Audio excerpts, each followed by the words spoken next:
University of Louisville understands that their students come from diverse backgrounds with aspirations, drives, and needs to match. With more than 50 online programs in areas like business, education, social work, engineering, and more, UofL provides students with a multitude of career advancing options and flexible coursework. Students can complete their coursework from the comfort of their home or on the go via mobile apps. Learn more at louisville.edu/online. That's louisville.edu/online.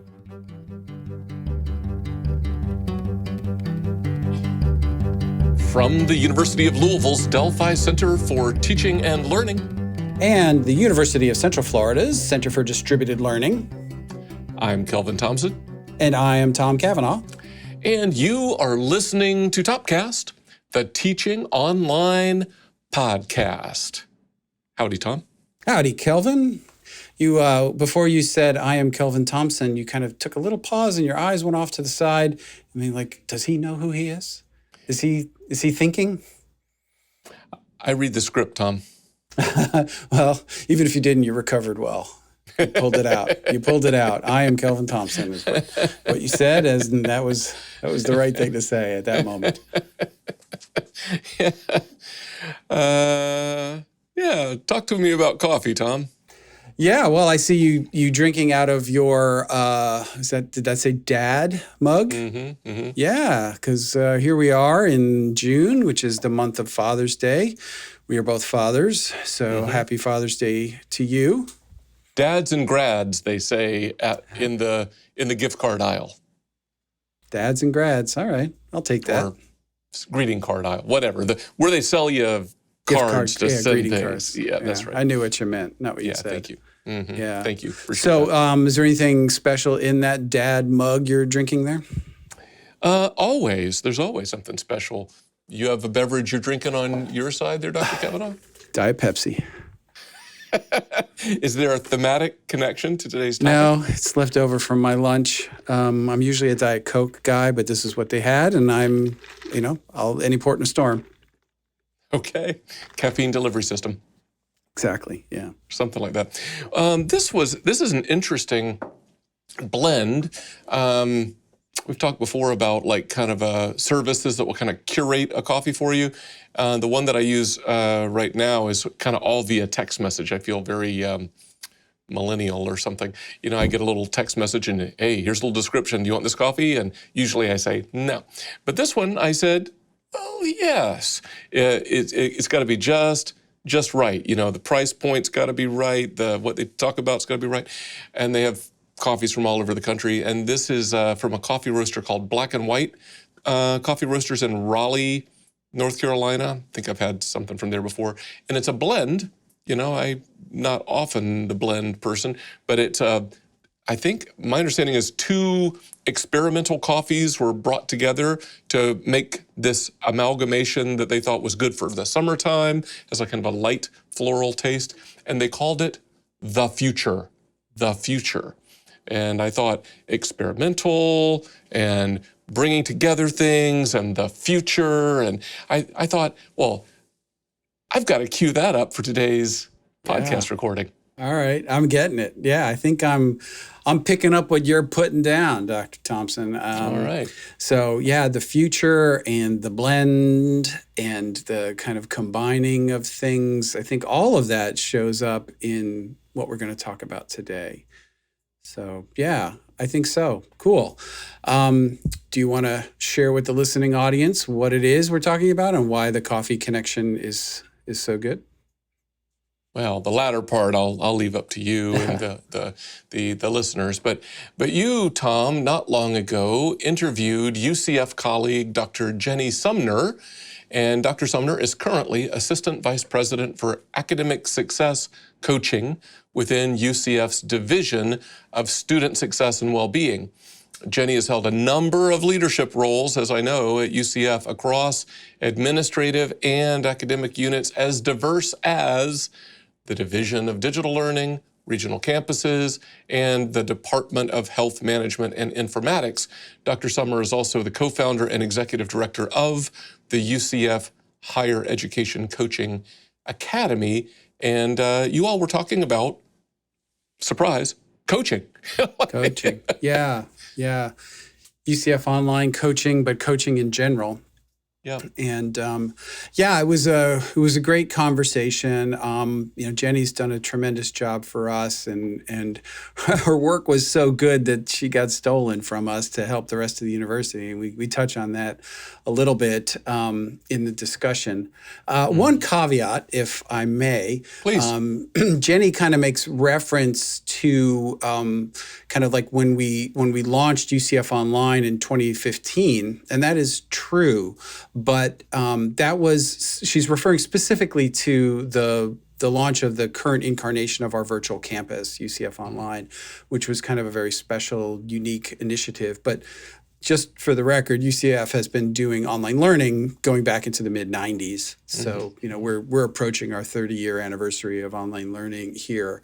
But just because our listeners may have heard us talk about kind of that history and be like, wait a minute, you only started in 2015.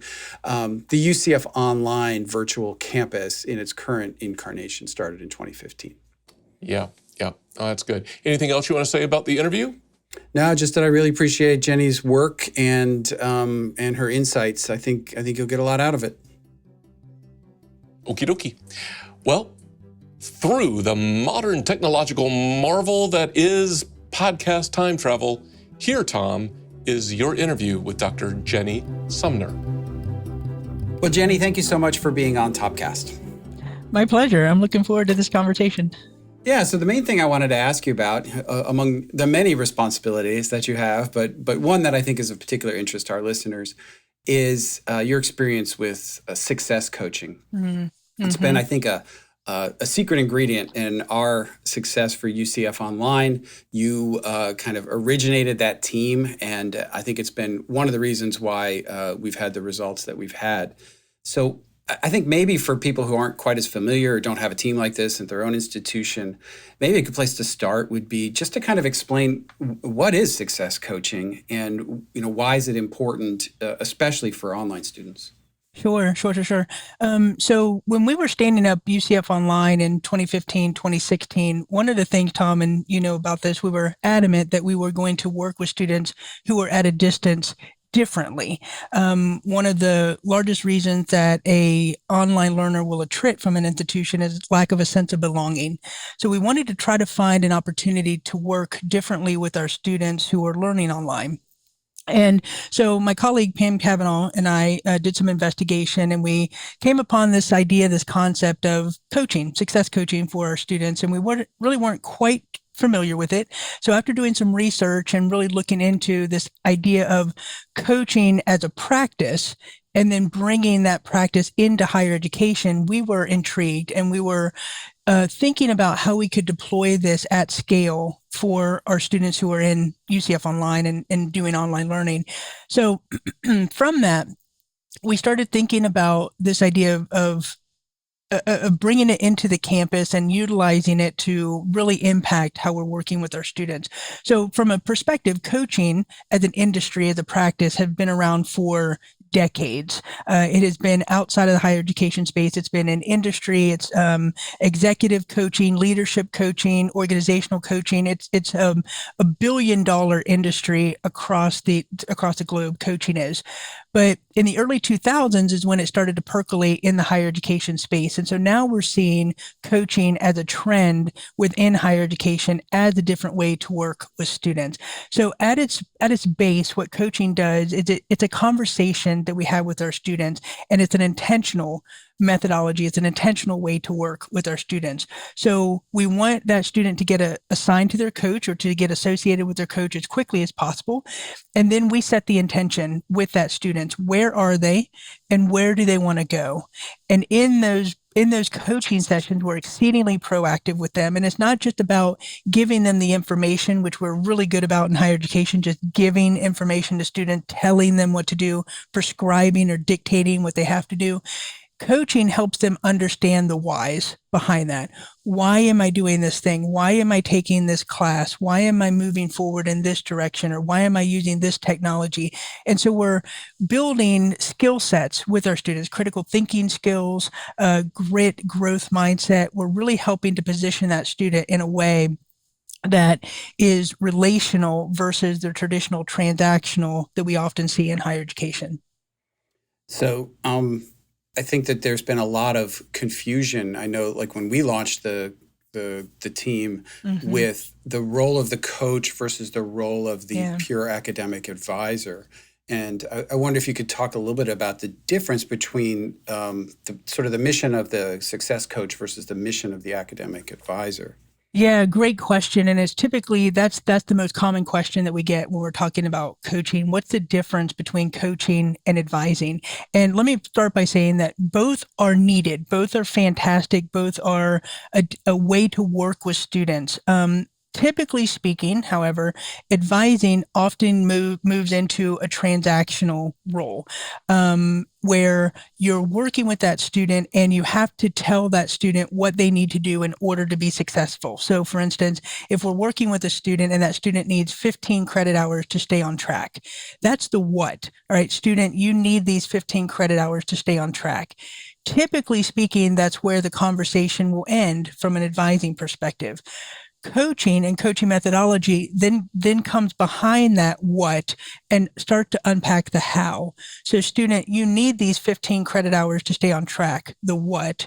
Coaching then talks about, okay, how are you going to balance those 15 credit hours if you are a working parent raising 3 kids at home and taking care of a sick mom? Like how do we build in the capacity for students to prioritize their studies and their work in higher education compared to all of the other things that they're juggling in life? From a coaching perspective, we realize that the life of them as a student, it's just that it's part of their life. It's part of who they are as a human. And so what we want to do is help them to unpack not only their academic needs, but how they can juggle those academic and educational needs for the rest of what they have to juggle: work, home, life, kids, family, relationships, all of those pieces.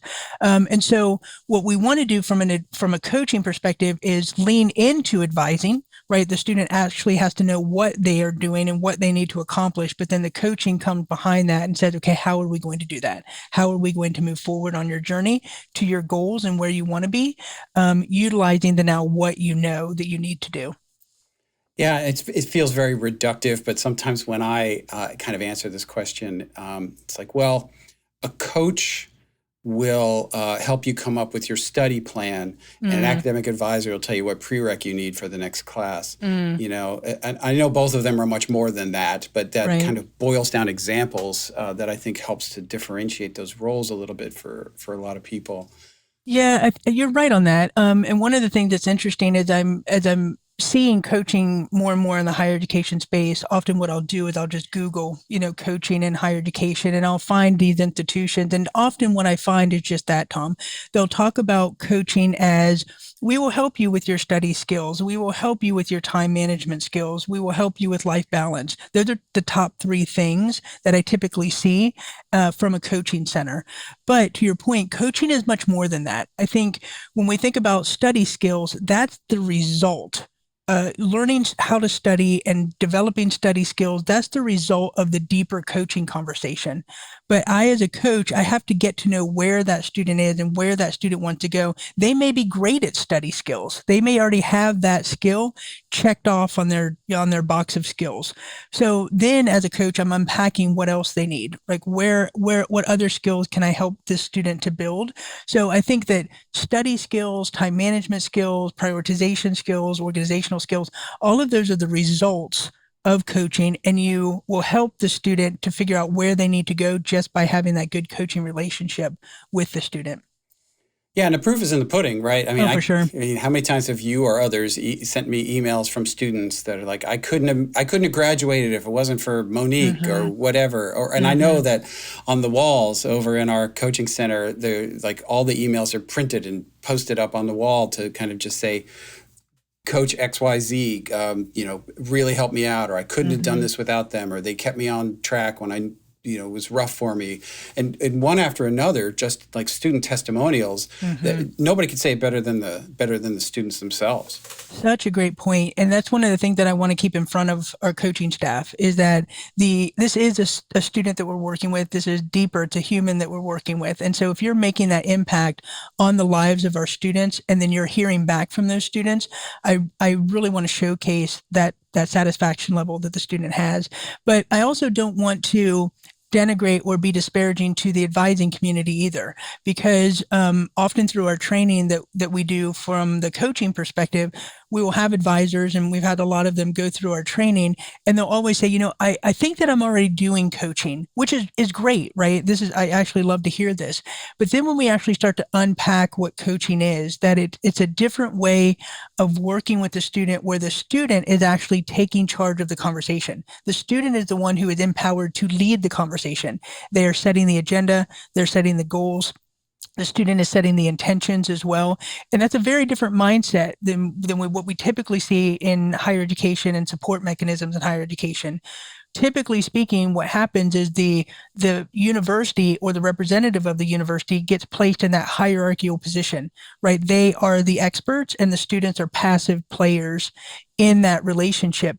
Coaching is very different. We actually want that student to take ownership of the relationship. We want the student to drive the relationship because it's their goals that we want to help them to achieve from a coaching perspective.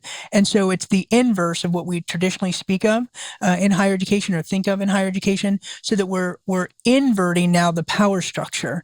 And so by the end of our training classes, what I hear from advisors often is that this is much different than what I thought it was. And it's a much different way to interact. And it's actually giving the advising staff the permission to not try to fix things on behalf of the student. We're not there from a coaching perspective to fix the problems for the student, but rather help the student to discover the skills that they need to fix the problem on their own. And by doing that, we're helping them to be successful, not only during their educational journey, but also beyond their educational journey as well. Yeah. Well, I know that you've kind of taken these lessons learned, this expertise, this kind of wealth of experience from across the team and from what we've learned since we've launched UCF Online, and are kind of pointing it outwards to try and help other institutions who maybe have the same goals to have student coaching within their institutions. And I wonder if you could talk a little bit about the UCF Coaching Academy. Yeah, I'd love to. Thanks for asking. So we have established, to your point, as we're looking across the landscape and we're seeing more and more institutions getting interested in coaching and how coaching can be useful on their campus and impactful to their own students. What we're not seeing are higher education institutions that are offering training for coaching, and specifically for coaching in higher education. So this is the void that the UCF Higher Education Coaching Academy is looking to fill. We are a higher education institution doing training that is specific to higher education coaching. And I've not seen another institution doing what we're doing from a training perspective at the scale at which we're doing it. And so it is an opportunity. The UCF Higher Education Coaching Academy is an opportunity to take the skills that we've built here as a coaching staff and as trained professional coaches, and develop a training curricula actually that we can then take to others so that they can learn how to deploy coaching at their own institution. We also do consultancies through the academy as well. So those institutions who are interested in even standing up a coaching team or a coaching model, we can talk about some of the nuances, the technology, the business flow, how students will process through coaching, and on all of those kind of mechanisms that have to be in place to have a really good, solid coaching team on their campuses. Yeah, I think it's a great program. It's got different levels, so you don't have to necessarily bite off the whole thing and kind of work your way up to it. We'll put a link and some more information in the show notes for people that are interested in maybe learning more. Thank you. Here on campus, I think the evidence that coaching has worked has been that your role has recently changed, and you've moved from the UCF Online Coaching Connect Center to a more kind of broader university role, where the advisors and the coaches, like those functions have been somewhat combined a little bit. And I think it's kind of unique. I'm not aware of many other schools that have done this kind of a reorganization. I wonder if you could talk a little bit about how coaching is influencing the advising community and vice versa, beyond just online learning here. Sure. So typically the models that I see when higher education institutions are bringing coaching to their campuses is there is they keep the advising and the coaching separate, which is where we started. So we kept advising and coaching very separate, and each played their own role, so that advisors were doing the what and the coaches were doing the how. And then we symbiotically worked together in great partnership to make sure that student was serviced holistically in both of those aspects, the what and the how. Where we've moved to just this year is we now have a new model that we're calling the academic success coaching model, and it fuses both of those roles. So our advisors on our campus are now titled academic success coaches, and they are being trained to utilize the coaching methodologies in their work with students. So it's an opportunity for us to scale coaching and coaching methodologies across our own campus and to start really deploying that methodology to impact students at the moment of admission into UCF. So by the time the student comes into the university, they will be assigned an academic success coach, and that academic success coach will walk with that student from entry into the university all the way through to graduation. There'll be one central point of contact, and that will be the coach. And it's the difference between typically speaking, what typically happens in higher education is that the student is told to find their advisor. In this model, I want to reverse that, where the coach is finding their student. So there's again that mind shift, that kind of culture shift, in that every coach will have a roster of students, and they will be responsible to work with those students from start to finish.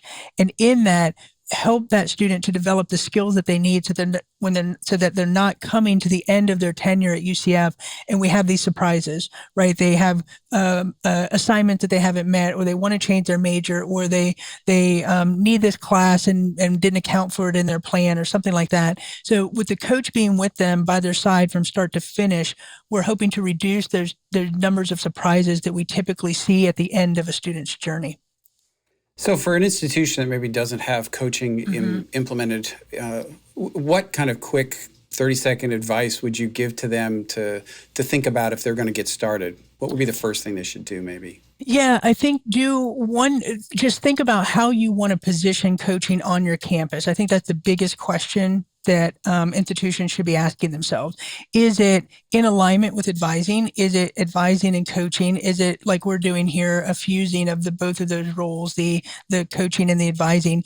When we asked this question, when we first brought coaching to our campus, it was, where's this going to fit? And UCF Online was the answer to start.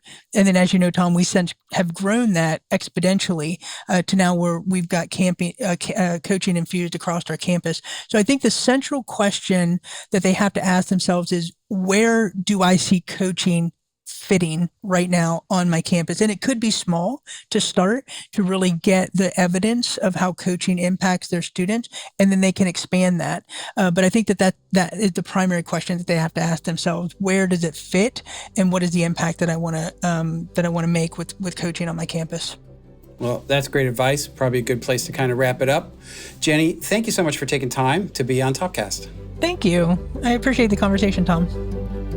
Well, Tom, that was your interview with Jenny Sumner. I thought it was filled with all kinds of insights and wisdom and information. Yeah, I mean, it felt like a conversation that we've had many times when the cameras are not rolling. Sure. We've been part of this planning process for a long time, and I've learned so much from Jenny and her expertise. It's just been a really, I think, important piece of our puzzle, of our success, kind of a secret ingredient, I think I may have even said, that has really made a difference. I don't think we mentioned it in this discussion. We may have in other times in our podcast, but when we compare fully online students in UCF Online who have access to the coaches to fully online students who just chose an online learning as a modality choice and are not part of UCF Online and don't have access to the coaches, those two different online populations, there's a 16% difference in persistence between those two populations. And we like to think, I mean, our hypothesis is that coaching is making that difference. And that's huge. That's a grade and a half difference. So I want to pull on that thread for a second, because I was going to ask you that a question along those lines about how do we really kind of know, what evidence do we have that this really does make a difference? So I think what I heard you say, would you tell me if I'm right or not? So you've got a bunch of students who are taking nothing but online classes, whether they're enrolled in an online program or not in an online program. Those in the online program, they have access to success coaches. Those they're just taking nothing but online classes, but they're not in an online program per se. They're just online course taking. They don't have access to success coaches. And when you look at persistence data between those two groups, 16 percentage point difference? That is correct. Yeah. If I recall, persistence is if you started anywhere in the previous year, did you persist to the following fall? And yeah, it's 16 points. And now, I mean, that particular number, I believe we're looking at our transfer student population, our undergraduate student population. Because at the time we pulled those data, UCF Online only had transfer students. So to just make sure it's apples to apples, I think it is transfer students. But even so, I think it's a remarkable data point from which to kind of derive some value. No kidding. Are there any other data for our listeners who might not be as familiar with success coaching, or maybe they want to make a case for some version of success coaching at their institutions? Do you have other kinds of data or evidence? Like, I mean, you all talked broadly about email testimonials from students and the team outgrowing its bounds. Nothing succeeds like success. So you said, hey, Jenny now covers the whole institution, right? So you got all that. But other data point kind of things that you can point to? Well, I mean, we have retention data, which is similar to persistence, with just some nuances between them. And that's also improved. It's not as dramatic as 16 points, but that's also much better. We also look at, and this might be more a function of advising, which we also did talk about, but we look at student success data in courses, like grades. You just compare grades. Did you get a C or better? Or, how did you perform? Or GPA for different modalities and all of these different slices. 100% online, not UCF online. UCF online, which is 100% with coaches and other kinds of support services. Students who take a mixture of modalities and students who take nothing online.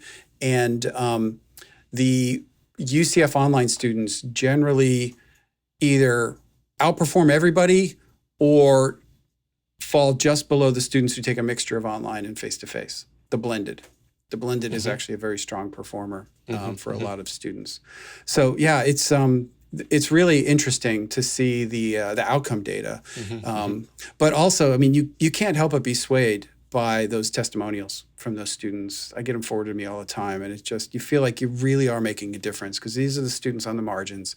These are the students, the single moms and the working professionals and people who are going back to school who have maybe never been to college or have been out or been to 3 or 4 institutions, and they're just trying to finish and get a better job or move themselves up socioeconomically. And there's so many challenges in their lives, and the coaches keep them on track, and they recognize that, and they write these thank you notes that'll just make you cry. They're so great.